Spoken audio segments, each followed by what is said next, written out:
Welcome back. There are at least 130,000 women on the streets of South Africa offering their bodies to those who will pay. They're sex workers with no rights, no protection. Will decriminalising it create more sex workers or give them the rights they are now denied? Is sex work immoral or an acceptable way of earning a living? To help us find the answers, we're speaking to Kohli Buthelezi from the sex worker organisation Sisonke. She joins us from Cape Town, and Patricia Mahlangu, who is the chairperson of the Women of Destiny, which is part of the African Christian Democratic Party. Very good to have you both with us. Let me start with you. How should we be viewing sex workers? Thanks for having me, and good evening to South Africa. Men, sex workers, to me, there is nothing like a sex worker. It shouldn't be an industry, you know, because I take that a woman's middle section is a very sacred part of her being. Now, for it to be made an industry, I find it an abuse, an extreme abuse of women. I think that sex workers, instead of making them criminals, they should be redirected, change their mindset to something else. South Africa has an economy, and every woman of this country needs to participate in the real economy of this country, not by sacrificing herself as an industry. I mean, what is it that is marketed there? Because in everything that you are selling, you must market it. Now, between you and me, what is it that you are marketing? Can it be marketed openly? Or can it be advertised over television? Because that is a sacred part of a woman. Women are not respected. That is why now there is an industry of that section. That is a very serious anatomical position of a woman to be sold. And exploited. Kohli Buthelezi, what is your stance on this? I mean, do you think we need to change the way we view sex workers? Thank you very much, Whitney, for having me. I think it is important that sex workers decriminalize in this country. Reason being, number one, sex workers are human beings just like anyone. And reason being, sex workers are parents, are mothers, are fathers, and our brothers and sisters and our cousins. We're talking about human beings here, and it is important that we decriminalize sex workers so that sex workers will be able to have access to legal services and to healthy facilities, and also to practice equal to access, just like any human beings. We cannot push sex workers to be driven into darker places because we've got beliefs that sex workers, if you're doing sex work, you are seen, or if you're engaging into sex work, you are a very low person. Do you understand what I'm saying? So I think, yeah, what we need to understand as a country, as individuals, as organizations, as everyone, that sex workers are human beings that also deserve equal treatment just like any person. And sex workers' life are at stake, so we cannot actually put them at risk and kind of like having those discussions on, I don't think it should be, I don't think sex workers' life are at stake, and I think it's about time that we take that in the serious matter and call for the decriminalization of sex workers so that sex workers can be protected and have access to all the legal services. Tell us what they face on a daily basis, many of them. Pardon? Tell us what they face on a daily basis, the sort of anguish they are under, the sort of crimes against them, the way they are treated. Sex workers, firstly, can you hear me? Yes, I think you're getting a bit of feedback in your ear, but if you can push on, I'd really appreciate it. Go ahead, I can hear you clearly. Okay, what was the question? Just wanted to know from you how sex workers live on a day-to-day basis, some of the issues that they face, some of the crimes against them, how they are treated. Sex workers have been treated very badly. Number one, in terms of accessing legal services, in terms of healthy facilities, stigma is still playing a role into the industry. So it is attached very strong with the discrimination around the sex workers. So in that way, it's very challenging for sex workers to to operate freely and also to talk about any challenges that they face, which is why there are some organizations that are out there that are providing free and stigma services towards sex workers, because even into government, in some of the government health facilities, it is challenging for sex workers to access those services. So even being raped several times because they cannot report those cases to SAPS, for an example, and not every police stations that is sex workers, they tend to report cases that they are being pushed away. But in some police stations, sex workers are being denied access to legal services. At times, sex workers, when they are being arrested, they don't have access to medication, which is, it's human rights violation to healthy. It's also human rights violations to live. You know, even if they things that they wanted to do on their own as sex workers, they are being denied those accesses. Well, Patricia Mahlangu, I mean, it sounds like they're not really viewed as humans at all, are they, if they're treated in that manner? I mean, do you think the government cares about people like this? Is it easier just to look the other way? As far as we are concerned, we think that the government has still a lot to do to protect the women of this country. Women should not be undergoing such. I agree partly with what she's saying, that, you know, they are dehumanized, they are not accessing legality, which is actually true. That is why this cannot be an industry for women. Women must be given their dignity. I'm actually very proud of all the women of this country who marched today to, you know, the whole country trying to reclaim their dignity. Indeed, we need that. We need that protection from the government. There is no woman who must be exposed to such an industry to expose her sacred part of her body as a sale. Okay, I mean, most of them obviously don't go into it because they enjoy it. They go because they need the money. I mean, that's something that needs to be addressed. Exactly. That's why they must be channeled into the economy. We have just had a BRICS conference in this country, partnership with China and all these other countries. Why can't South African women be exposed to China? They can go to China to go and sell their products there. Why not? Why are we not included in the partnership economically of these countries that forms BRICS? Okay, so economically, clearly, stuff needs to be done, Kohli, because I think one of the problems when a sex worker is arrested is removing them from the family that many of them support, and they rely on their mother or their sister to put food on the table. Come again, is that a question for me? Yes, it is. Come again? Just asking about what happens when a sex worker is arrested and taken away from the family that they support. I mean, the repercussions of that, I mean, that's enormous as well. That'll have a detrimental impact on them. I'm not sure if I got to hear the questions right, but what happens when the sex worker is arrested? Was that the question? Correct. The sort of impact that it has on those closest to them. When sex workers are being arrested, what happens is that firstly, they're being their rights to understand what is the purpose of them being arrested, they've been denied. Secondly, they've been also denied access to medication. They've been also denied access to make a phone call to inform the next of kin or a parent or a relative. They've been denied also to be kept in a safer environment, because even some of the cells that where they're being arrested are not clean. So all their human rights around legal services are being denied.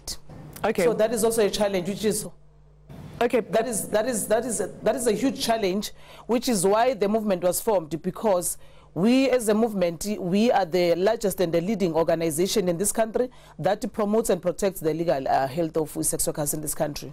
Patricia, what about decriminalising sex workers and the industry? Would that help?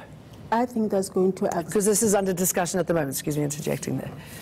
It's actually going to exacerbate the problem. We know South Africa. Some of us are not foreigners here. We know this country very well, and we love it. And we love the women of this country. And unfortunately, we know what all the women folk is experiencing in this country. And one of those things is this called sex work. Surely if you decriminalise it, you give them services that they might not be able to get access to. They probably get medical facilities. They're better protected by the police. They have legal recourse. Actually, I don't know if we understand each other. Every South African has to get has to access health facilities in this country. Every South African is allowed to participate in any area. But our problem as women, as women, is the fact that I'm not sure whether to blame patriarchality or patriarchy, that the women are always at the back. But we are saying this is the time that South African women should liberate themselves by saying we want to participate in the economy of the country. This country of ours has got commodities, many commodities. We are counting coal. We've got manganese in this country. We've got copper. You've got quite a number of commodities. But now, why should a body of a woman be suddenly a commodity to be on sale? But it's never going to go away, is it? I mean, men want it, women are there to provide it. It's but not now, if we legalize it, then we are exacerbating it. The women folk is gone, my dear. Because in that very same industry, you are not going to exclude the element of abuse. They will still be abused. You know, in my experience in this country, I found that, because I've spoken to a number of sex workers, not to go and judge them. And with other women that I'm working with in the Women of Destiny, we are trying as much as possible to reach out to those who need us. That is where we come in as women. If you say you've got a little bit of power, pull another one with you. Don't let her be exposed there and call it an industry. What kind of industry is that? Okay, so you say that society needs to get better involved. Kohli, what do you make of the move to decriminalize the industry? Do you think that'll help the woman? Do you think it'll help possibly stop it? I think what the few things that I'm wanting to highlight first before I talk about the importance of the decriminalization of sex work in this country is that the mistake that we do in the country is that we start looking at the mistake and the wrongs. We tend to forget that we're talking about the lives of the people of this country. We tend to forget that sex workers' lives are at stakes, and we're talking about human beings here. Number one, I think the decriminalization of sex work in this country, it will open and benefit not only the sex workers themselves, but the country on its own. The sex work industry will be managed. Sex workers will be able to report such cases. Sex workers will be able to have access to all the legal services and free advice, counseling information when needed, also healthy facilities. And the decriminalization, it's not about the sexual intercourse. I think it is important that we become clear on that. The decriminalization of sex work in this country that the movement is calling for, and other sex workers in this country, it will remove all the laws that criminalize sex workers, because it's a barrier. The criminalization is a barrier. So therefore, we cannot continue to implement and call for the laws that are harmful to our community. So in that way, we need to think out of the box. The importance of the decriminalization is not only about, and we're not saying that actually that when we call for decriminalization, tomorrow everything will be fine. We know that there's some work that will needs to be done. But what we also, as a movement, calling for the decriminalization of sex work, it is because sex workers themselves are parents. The sex work industry is not manageable at the moment currently, and the criminalization, it's harmful. So which one is easy, or which one is the good way that we should be heading to? The call for decriminalization, it will create an enabling environment for our community out there. It will also be able to allow the adult sex workers to manage the industry. It will also allow the adult sex workers to work hand in hand. There's the movement to open hands to government to say, come forward, government, work with us as part of the movement. We know the industry, we understand the industry, we know the culture. We will be able to assist in implementing laws that will protect our community, our young brothers and our sisters. So the ones that are adult and chosen to consent in this industry and then can benefit also and continue to do sex work and be on the safe working spaces. We cannot have laws that are harmful to our community. Okay, what do you make of that? Why didn't you take that route rather than making it a criminal offence and then pushing it further underground, targeting the clients instead? I'm not sure whether criminal is the right word, but I find it an abuse of a body of a woman. Now, if we are saying it's criminalized and it must be decriminalized, I think I have a problem with the terminology, because all I'm standing for is that women should not be encouraged to use their body. There is a way of extricating them from this so-called industry and be channeled to the economy, because we have spoken already that the root problem is the need for money. They want to support their family. Every mother wants to support her child. So there is no way that these women should be deprived an economic participation in this country. They have to be protected if they are abused sexually. But now for it to be called an industry, this is where I have a problem. And I think not myself alone, because I've spoken to many other women who are in that so-called industry. I have women that I'm counseling at the moment who have been in this so-called sex industry, that there, as they expose their thighs to the public, I mean, that very same exposure, it's a marketing tool according to them. But imagine the exposure to that sacred part, to the dust of August, you know, and people must continue to say it's an industry, it's an industry. It cannot be an industry. Women must be empowered correctly. What's your response to that? Pardon? Oh, the question is referred to me? Yes.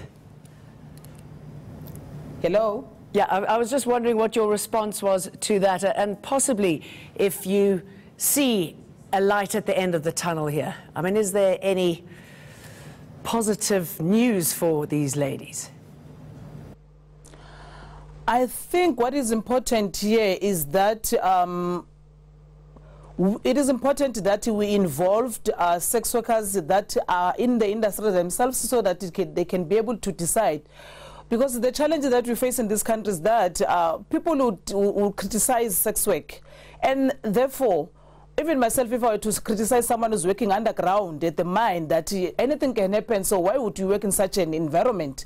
That person will end up seeing that work as bad work, or it's not an acceptable work. You know, so it is important that we involve the sex workers that are part of this industry, so that they can be able to decide and choose, because they've chosen this industry by themselves. Why is it so wrong for sex workers to sell sex to gain money, and it is not so wrong for any ladies in the township? Because I'm from the township, I know the lifestyle. Why is it so right for them to have like 3 partners, and it's not a sin to have more than 3 partners? But because sex workers, the difference is that they receiving exchange money, and they're consenting. The fact is that they are consenting. They're making their own decision. They're adult enough. What we're calling for is the decriminalization, so that we can be able to make sure that our younger sisters are safe. The ones that chose to do the sex work, they're also safe and protected. So it is not about the individuals of what they're thinking. What is missing out in this conversation is that sex workers' voices themselves is not included. So in that way, it is important that government meet us halfway, so that we can also bring the sex workers that we work with. There's the sex worker-led largest movement in this country. Let's leave it on that important point. Kohli Buthelezi from Sisonke and Patricia Mahlangu from Women of Destiny. Thank you very much. Now, she was the first woman to make it on the cover of Kickoff magazine. How did Minnie Dlamini go where no woman had gone before? We speak to her next.